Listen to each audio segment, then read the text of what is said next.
So this is the intro for May Day, which was the thing that started it all. The very first View Askew production, if you will, although it wasn't called View Askew back then.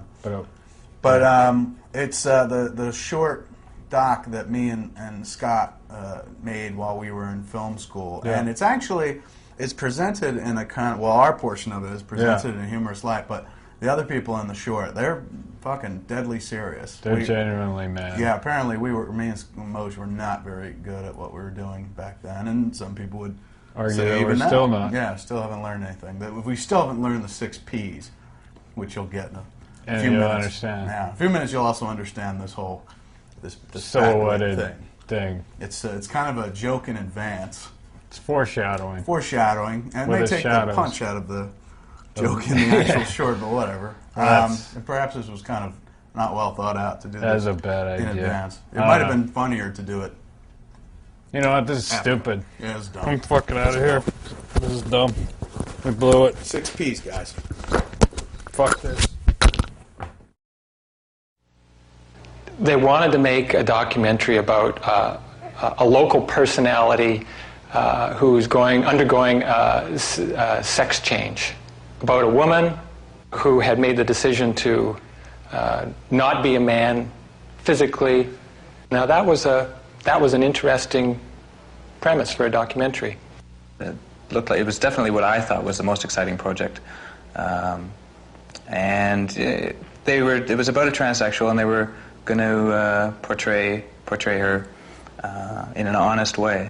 There are certain things that we try to do at the film school, and that is to get a varied amount of different kinds of subjects. And I think that this is probably the first time we've ever had a subject like this come up. It was the greatest documentary that never happened. A documentary about a transsexual. May. Her name was Emelda May, and, well, she was a man. But becoming a woman. Exactly. Oh, it was hot. You know, we were going to call it May I, like her name May. And we were going to handle it so tasteful. Right, so it's a piece about a transsexual. Yep. It's like a day in the life. Yeah, like a real day in the life, like exactly what she does, like where she works, her at home, stuff like that. What she wants to do when she's getting the operation. Just portray her as normal as everybody else, as you or me.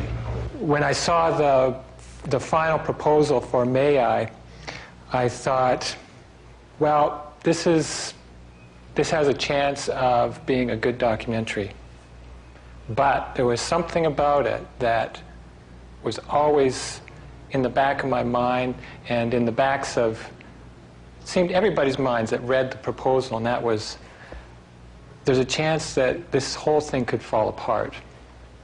We felt that the pitch was fairly well organized, and that the students were passionate. Right from the start, I started to wonder, though, because there didn't seem to be any organization. The directors didn't seem interested in organization. They seemed to think that it would all just come together. It would all just happen in production week. And I really didn't think that was going to be the case. There was definitely a lack of communication between the directors and the crew right from the beginning. The crew felt a need for meetings to plan so that we'd be organized come shoot week. But the directors didn't, I guess, feel a need for them. One week, I asked 4 times to have some meetings, and it seemed to me that the subject would just be changed. In pre-production, I was a little worried about the organization, the communication between the crew. It's very important to have that kind of thing happening right at pre-production, so that when you go into production, you have a certain amount of connection with each other. Pre-production, we heard nothing about it. It seemed to disappear for a while. And before we knew it, a couple of weeks had gone by, and we'd kind of lost track of things. Then it was after, I guess it was the second week of pre-production, a week before shooting anyway, and all of a sudden we realized that not only had we lost touch with May I, the makers of May I had lost touch with May I. The crew was worried. Oh, really worried. A bit too worried as far as we were concerned. Yeah, like, you know, we always had faith that the piece would come together in the end, you know, so it was like we never worried. Never. So we didn't understand their worry. At one point, Kevin and I felt a need to go and talk to Brian and John. And they were pretty upset. They were worried what was going on. It was our last week of preparation before the shoot. The crew had not met May. We had not been to her apartment. They were going to talk about whether they were going to pull the plug on this project, which, you know, I definitely didn't want that, but I could see why they were talking that way. It was also at this time when Brian did appoint Kevin the production manager. When we were told they made Kevin the production manager, yep, we took it well. It didn't bother us. It was a blessing. And we weren't mad or anything. No, why would we be mad? The problem is you guys just worry too much. Everyone's worrying. Okay, so we were a little mad. The basic thing was a communication problem. And at one point there was discussion of shutting down the show because of these problems, but we talked it through and got it going again. So that day we started getting releases, we started talking to people, and it looked like it was going to be, you know, things were working. So Sunday afternoon, me and Janice go check out dolls and pennies, draw a floor plan, and finally figure out how the lighting is going to be. We got to light up this entire restaurant, and we spent a couple of hours there. We do the job. With 1 week left of pre-production, it got back on track. You know, of course, we're all pulling for it. We all want it to happen. We chose it. We want it to go. So we're all in there with confidence, and we thought everyone was working together. That was the key. Kevin, our new production manager, says, well, I got her on phone, and we're going to meet her today. We end up going to her place of work, and we sit there and drink coffee.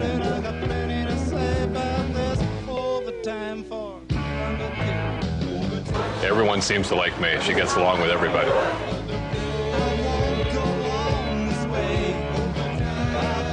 I don't know if you've ever seen one of her acts, but she's so entertaining. We wait 10, 15, 20, half an hour. Finally an hour, there's no May. That's it, man. It's getting really late. I mean, 1 hour past. Why don't you give her a call and see if she's coming? See what's up. Of course, by that time, we were the scandal of the class. Oh, yeah. People were talking about how our project was in jeopardy. Which it wasn't, necessarily. Until the next day. I can't wait to get into the apartment and get her interviews done.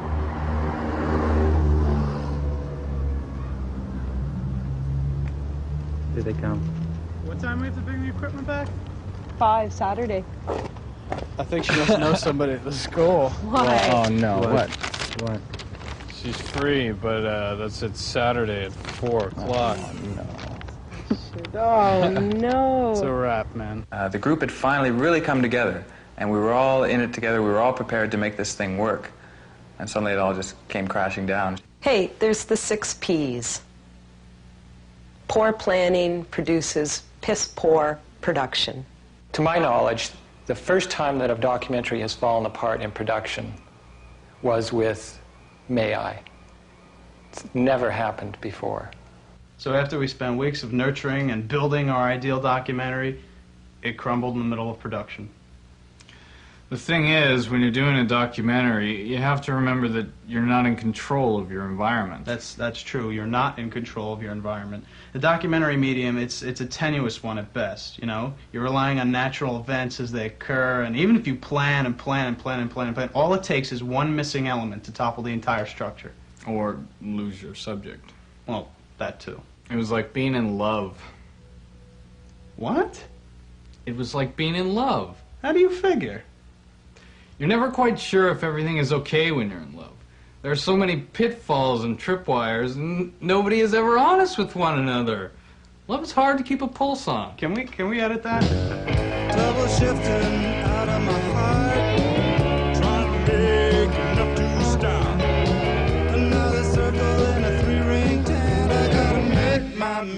gotta pay the rent.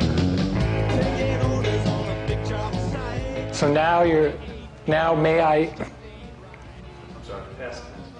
Always past tense. Always past tense. I thought your question was from past to present. How I feel about the way it's going. Yeah, but put it in past tense though. The whole thing's in retrospect. Okay, ask your question again. Talk about the current conception of the piece, how it came to be, and what you think about it. The current conception of the piece, how it came to be, and what I think about it. That's present.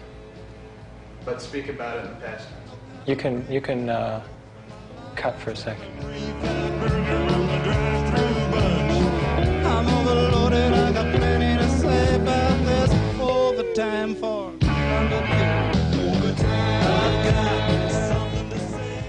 I think we're in the clear. I think they bought it. Really? I don't even think we needed to go with the black effect. I think we could have shown our faces. I think we made a strong case. And I think we'll get the 6 cent. Ooh, that's right. I think we could get the 6 cent. Yeah, I think we're getting away with it. Anybody.